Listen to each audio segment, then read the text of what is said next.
Silva, Santos, Oliveira, Souza e Pereira são os sobrenomes mais comuns de 46,8 milhões de trabalhadores do setor privado, com idade entre 23 a 60 anos, no Brasil juntos, respondem por cerca de 45% dos sobrenomes que constavam, em 2013, na Relação Anual de Informações Sociais, RAIS, uma base de dados socioeconômicos do Ministério do Trabalho. Mas, se comparados aos de outras origens, em especial japonesa e germânica, as chances de os brasileiros que carregam esses 5 sobrenomes tão comuns ganharem salários menores são grandes. Uma pessoa com sobrenome de ancestralidade japonesa, por exemplo, recebe, em média, um salário 16,8% maior que uma pessoa branca com sobrenome ibérico.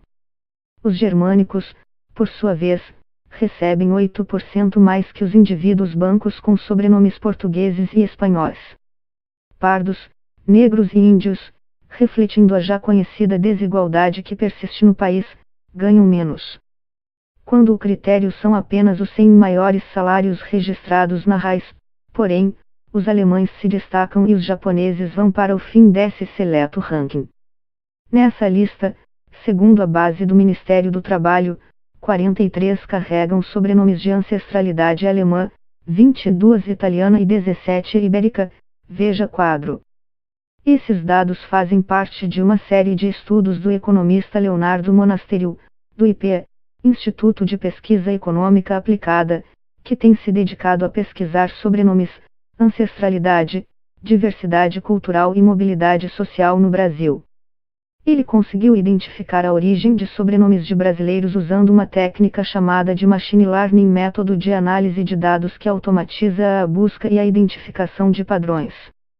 Monasteriu é um dos primeiros a aplicar essa metodologia para analisar a ancestralidade de nomes de brasileiros. Levou um ano pesquisando a origem dos sobrenomes, buscando padrões linguísticos e criando algorítmicos para automatizar a identificação. Fase da pesquisa conduzida na Universidade da Califórnia, UCLA, nos USA. Primeiro, ele rastreou os 71,7 mil sobrenomes distintos, usando bases de dados nacionais e estrangeiros, e os classificou em 5 origens diferentes: italiana, alemã, ibérica, europeia do leste e japonesa. Depois, cruzou esses dados com o banco da RAIS de 2013, que listava dados de mais de 46 milhões de trabalhadores. Além de descobrir os 5 sobrenomes mais comuns, ele também constatou que 88,1% dos trabalhadores brasileiros tinham um último nome de origem ibérica. Monasteriu utilizou apenas o último sobrenome de cada indivíduo para fazer suas análises. Foi preciso criar um padrão linguístico, um jeito de classificar.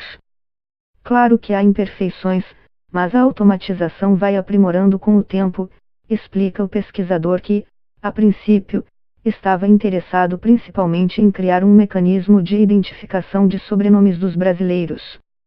No entanto, acabou analisando também variações nos dados socioeconômicos de quem carrega sobrenomes de diferentes origens. Com o tempo, sua pesquisa foi ganhando mais corpo e ele foi inserindo novas variáveis como sobrenomes de origem sírio-libanesa, raça e performance em exames de matemática no ensino médio. Quando analisada toda a base de dados, e não apenas os 100 salários mais altos, as associações positivas identificadas pelo pesquisador revelam, por exemplo, que as pessoas com sobrenomes de ancestralidade japonesa, seguidas pelas com nomes de origem germânica, sírio-libanesa, leste europeia e italiana, nessa ordem, têm, em média, maiores salários que os de brancos ibéricos. Pardos, negros e indígenas ganham menos 3,3%, menos 5,5% e menos 10,3%, respectivamente. Mas Monasteriu admite que seus achados levantam muitas perguntas. Aos poucos, com mais pesquisa, ele as tenta responder testando novas hipóteses. Apesar da associação positiva, que já é um dado relevante e importante, a causalidade não é clara. Talvez não seja apenas o sobrenome, sozinho, que impacte no salário, observa o pesquisador. Monasterio diz que os ganhos também podem estar associados a outras variáveis como, por exemplo, a cor da pele, o gênero e a qualidade da educação que a pessoa teve. Anos de estudo não indicam o tipo de formação, afirma, ponderando que, por exemplo, europeus e japoneses que vieram ao Brasil tinham em média mais anos de estudo que os brasileiros herdeiros dos portugueses e espanhóis. Isso, segundo o pesquisador, pode ter representado uma certa vantagem familiar que impactou as gerações seguintes. A distribuição geográfica dos nomes pode influenciar também no tamanho dos salários.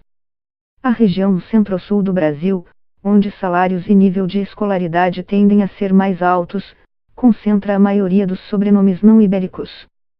Já os nomes de origem portuguesa e espanhola aparecem mais concentrados no Nordeste e no Norte, onde renda e anos de estudo são naturalmente menores.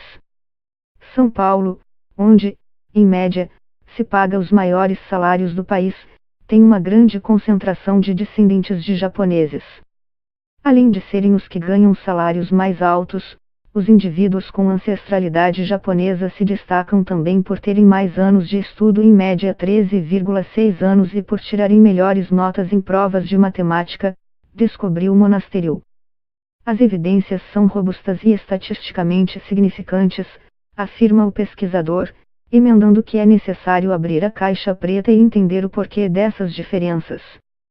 As pesquisas de Monasterio têm o potencial de contribuir para um campo relativamente pouco explorado no Brasil, em especial porque ele tem usado tecnologia para identificar a mobilidade dos imigrantes, em especial os que chegaram entre a Primeira e a Segunda Guerra, e o impacto da imigração na economia do país. A motivação para se aprofundar no tema veio da própria história do pesquisador. Minha família veio da Bolívia para o Brasil. Eu já morei no Rio Grande do Sul. É um assunto que me interessa e em que há pouca pesquisa no país, se comparado com estudos sobre mobilidade de imigrantes europeus nos Estados Unidos, explica.